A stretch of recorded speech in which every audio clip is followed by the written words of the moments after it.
Alright, this is day one. See how close they'll come to me. You just put the feed out, and then you just sit down on your 5-gallon bucket.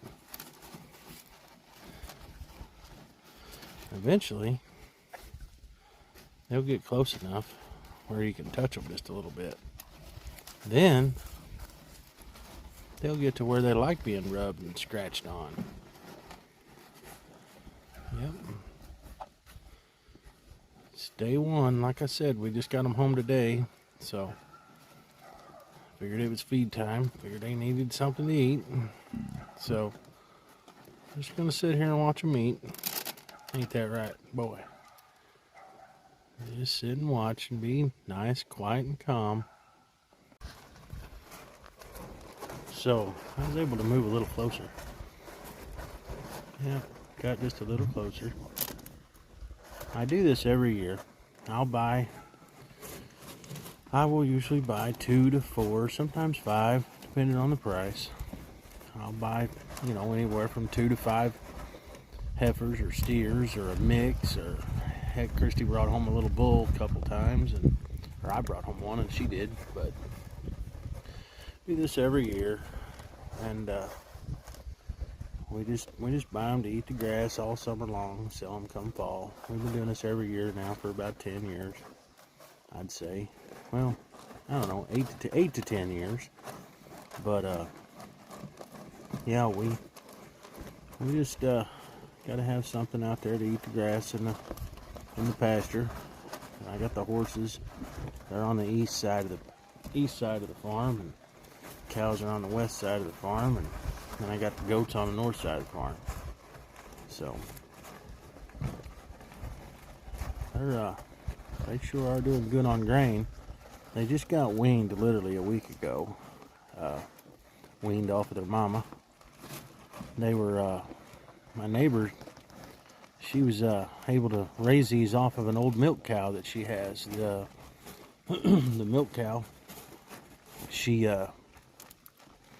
just took them right in, and right now, that same lady, she's got 2 more little babies that are on her because, she pulled these 2 off. So, these 2 are used to having humans around.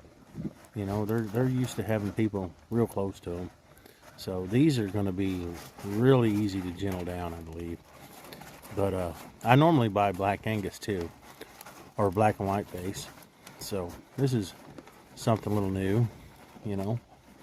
Everybody around me, they've got Black Angus, so if I buy Black Angus and bring them home and they don't have ear tags in, I always put an ear tag in one of their ears, so that way one of them gets loose, I know which one's mine.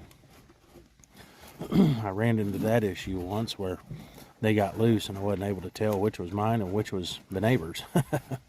So that kind of thing just happens, I guess, but not anymore. So I'll always put an ear tag in them. But since these are 2 of their own, nobody else in the holler where I live has got cows of this color, so I know that I'll be able to tell what cow's mine if they was to bust out. But whenever they're just weaned, you have to keep them away from other cows for at least 30 days, so that way they, because if I turn these loose in the pasture right now, and if I turn them loose in the pasture right now, they'll hear somebody else's cows, the neighbors across the creek, or the neighbor or my brother's cows up the road. If they hear them bawling, and carrying on, doing what a cow does, these are liable to go find them, thinking that that's their mama. So we're trying to get them weaned off, and I'm trying to get them gentled down, and it's not going to be very hard with these 2. They're already pretty gentle. I don't know if I could touch one, but I know they're not minding me sitting right next to them. So anyway, this is something I do every year. Gives me some enjoyment in the summertime. Just trying to gentle these big animals down, Sometimes I make a little money on them when I sell them in the fall. Sometimes I don't. But most of the time, I at least break even, you know what I mean? I don't ever really going to hole that bad on them.